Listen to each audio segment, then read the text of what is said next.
안녕하세요. 반갑습니다. 국가유공자 길잡이입니다. 이번 시간은 형님도 7급 될 수 있다 중에서 말초 신경병과 관련된 내용입니다. 이 말초 신경병은 고엽제 후유증 2세 환자에게도 적용되는 질병이지만 많은 분들이 고엽제와 관련돼서 이 말초 신경병으로 또 등급 기준 미달 받으신 분들도 있습니다. 그래서 이번 시간에는 형님도 7급 될 수 있다 내용으로 말초 신경병과 관련된 내용을 상세히 설명해 드릴 테니 이 내용 잘 참고하셔가지고 모두 7급에 등록되시기를 바라겠습니다. 자, 그리고 추가로 말초 신경병을 갖고 계시는 분들은 이 영상 말고 다음에 지금 보고 계신 이 영상이 한 번 더 올라올 것입니다. 월남 참전 유공자 말초 신경병 행정소송 내용 해서 이걸 알아야 승급될 수 있다 하는 내용으로 제가 영상을 하나 더 준비할 것입니다. 왜 그런가 하면 이번 영상에서는 그냥 기본적인 상위 등급 결정표에 나와 있는 내용을 설명해 드리는 것입니다. 그러나 이 행정소송 내용을 보시게 되면 어떤 식으로 준비를 해야 되는지 각 병원에서 검사하고 했던 그런 내용들이 상세하게 나옵니다. 그렇게 해서 행정소송을 해서 그 말초 신경병과 관련된 부분에서는 이긴 내용이 있습니다.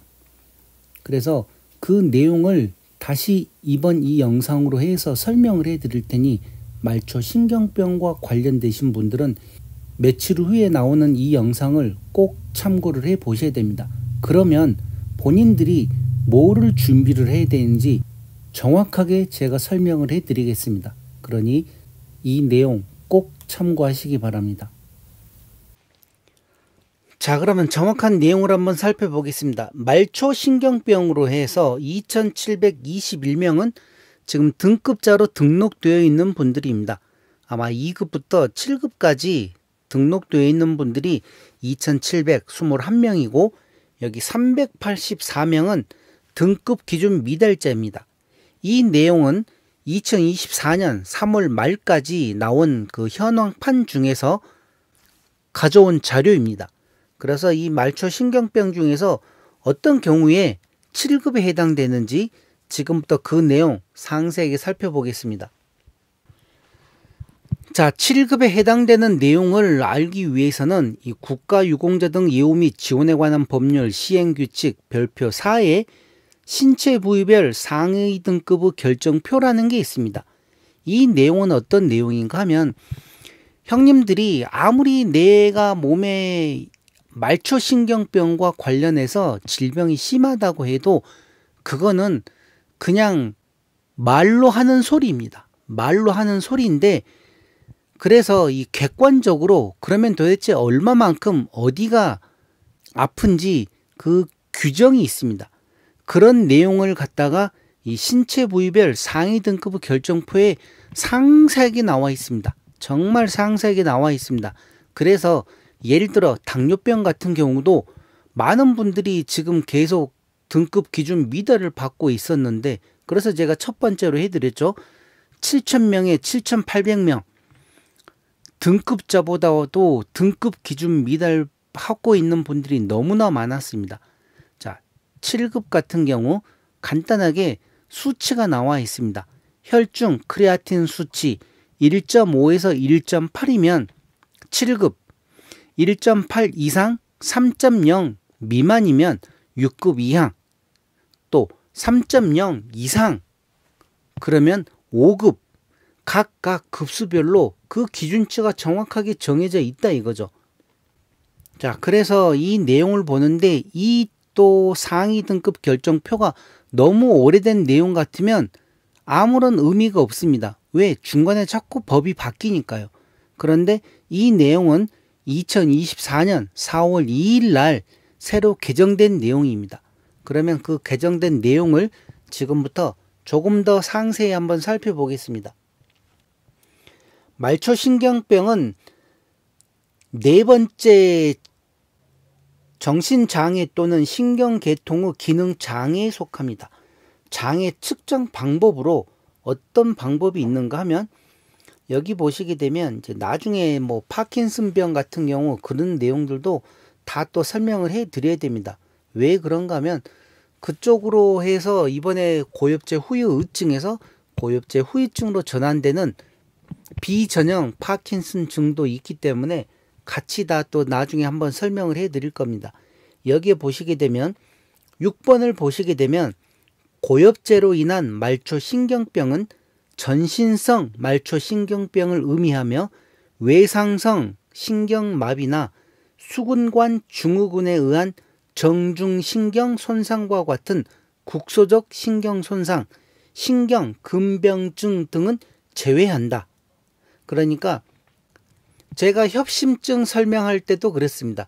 협심증이라도 똑같은 협심증이 아니라 변형 협심증, 또 뭐 심근교, 뭐 그런 세 가지의 협심증은 판정 대상에서 제외한다고 하였듯이 여기 말초신경병 또한 이렇게 국소적 신경손상과 신경근병증은 신체검사 대상이 아니라고 합니다.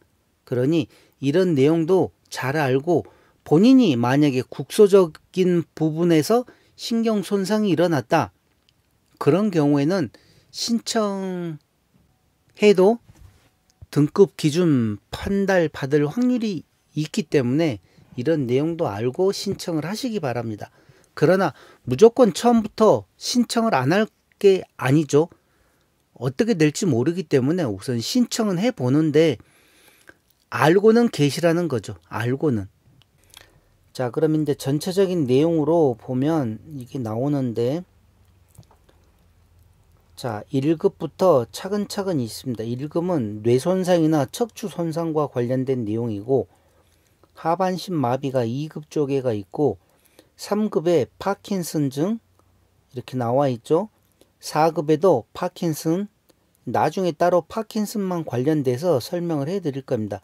여기 5급에 말초신경병이 나와 있고 6급 1항에도 나와 있고 제가 7급부터 다시 차근차근 확인을 시켜 드리겠습니다. 여기 7급 나와 있죠. 7급 4115호에 따르면 2번 전신성 말초신경병증으로 양쪽 손 후 손가락 전체 또는 양쪽 발의 발가락 전체에 뚜렷한 감각신경 이상과 근약증이 있는 사람, 양쪽 손가락 전체나 양쪽 발의 발가락 전체에 감각신경 이상과 근약증이 있는 경우, 이런 경우에는 7급에 해당됩니다. 이런 경우에는 정확한 수치로 나타나 있지는 않지만 병원에서 진료를 보게 되면 이제 그 반사 검사 같은 것도 하고 하면서 여기에 대한 진단 소견을 써줄 것입니다. 의사분들이. 그러면 그 내용을 가지고 신청을 하게 되면 이 7급에 해당된다는 내용입니다. 그리고 7급만 있는 게 아닙니다. 물론 우선 등급 기준 비달 받으신 분들은 7급에 올라오는 게 가장 중요하지만 여기 보시게 되면 7급도 있고 또 6급 2항도 있고 6급 1항도 있고 5급도 있습니다. 그래서 한번 7급에 올라온다고 해서 그게 다가 아니고 몸 상태가 조금씩 심해질수록 6급 2항, 6급 1항, 5급까지 가능하기 때문에 이런 내용도 있다는 내용만 알고 계시기 바랍니다. 자, 그러면 이 말초신경병, 고엽제로 인한 말초신경병은 전신성 말초신경병을 의미하며 외상성 신경마비나 수근관 증후군에 의한 정중신경 손상과 같은 국소적 신경손상, 신경근병증은 제외한다. 신경손상으로 인한 장애는 신경전도 검사로 측정하며 검사 결과 감각 신경활동 전위 및 복합근육 활동 전위의 잠복기가 지연되거나 진폭이 감소되거나 또는 전도 속도가 감소하는 등의 이상 소견이 확인되어야 한다. 상위 등급은 해당 부위의 절단 장애보다 높을 수 없다. 자, 이 내용은 어떤 내용인가 하면 상급 종합병원에 제공한 자료입니다. 그래서 이렇게 상세한 내용이 나와 있고, 또 다른 자료에도 신체 검사 평가를 할 때 말초 신경병으로 해서는 방금과 같은 이 내용이 또 나와 있습니다. 자, 그런데 가장 중요한 거는 이제 다른 내용이 아닙니다. 가장 기본적으로 지금 말초 신경병으로 국가유공자에 등록을 하시려고 하는 분들, 물론 등급 기준 미달 받으신 분들은 이미 국가보험부에 등록이 되어 있기 때문에 상관이 없지만, 신청을 안 하신 분들이 이 말초 신경병으로 인해서 신청을 하시려고 그러면 신체 검사 받기 전에 먼저 전제 조건이 있습니다. 국가보험부에 말초 신경병이 고엽제와 연관이 되어 있다, 연관이 되어 있지 않다 하고 먼저 요건 심사에서 통과가 되어야만 됩니다. 그리고 그 다음에 두 번째 단계로 신체 검사를 하는 거고, 그리고 그 신체 검사에서 7급이다, 6급이다, 등급 기준 미달이다, 이렇게 판정이 나는 것입니다. 무조건 내 몸에 말초 신경병이 있다고 해서 신체 검사를 받는 게 아니라는 거, 이런 내용 꼭 참고를 하셔야 됩니다. 자, 그러니 이 7급과 관련된 내용 잘 다시 한번 살펴보시기 바랍니다.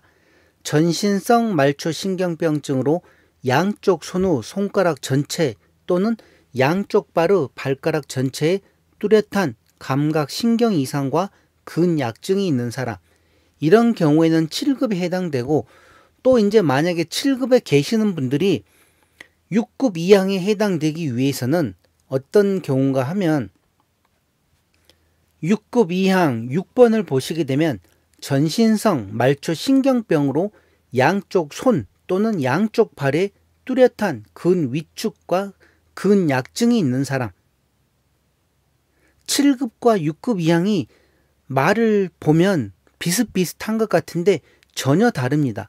왜 그런가 하면 여기 7급에는 양쪽 손의 손가락 그리고 양쪽 발의 발가락 그 전체에 감각신경 이상과 근약증이 있는 사람, 그러니까 제일 끝에 쪽에 있는 손가락이나 발가락에 문제가 있다 그러면 7급에 해당되고, 이제 이 손가락 끝에서 조금 이제 올라올 거 아닙니까? 양쪽 손 그리고 양쪽 발 그곳에 근위축과 근약증이 있는 사람은 6급 이항에 해당됩니다. 그리고 6급 1항은 똑같이 양쪽 손과 양쪽 발에 뚜렷한 근위축과 근약증이 있는 사람, 그리고 이제 5급으로 올라가게 되면 양팔 전체나 양다리 전체에 근위축과 근약증이 있는 사람, 이렇게 구분되기 때문에 만약에 지금 형님들 중에 뭐 6급 이항을 갖고 있다, 그런데 신청을 했을 때는 양손과 양발에 근위축이나 근약증이 있었는데 지금은 양팔 쪽으로 번졌다, 그럴 경우에 이제 5급에 해당될 수가 있다는 내용입니다. 그리고 팔이 아니고 양발로도 또 가능하고, 그래서 모두 다 이게 적용되는 게 아니라 양팔이나 양다리에 뚜렷한 근위축과 근약증이 있을 경우에는 5급에 해당됩니다. 그러면 이제 6급 이항은 양손이나 양발, 7급은 양손가락이나 양발가락, 이렇게 해서 단계 올라가기 때문에 이런 내용을 알고 계시면 나중에 몸 상태에 따라서 본인 스스로가 지금 내가 몇 급인데 몇 급으로 승급을 할 수 있겠구나 하고 스스로 판단을 하시면 되는 것입니다. 자, 이렇게 해서 이번 시간 형님도 7급 될 수 있다, 말초 신경병과 관련된 내용을 살펴보았습니다. 자, 그러면 또 다음에는 다른 내용으로 찾아뵙겠습니다. 지금까지 국가유공자 길잡이였습니다. 감사합니다.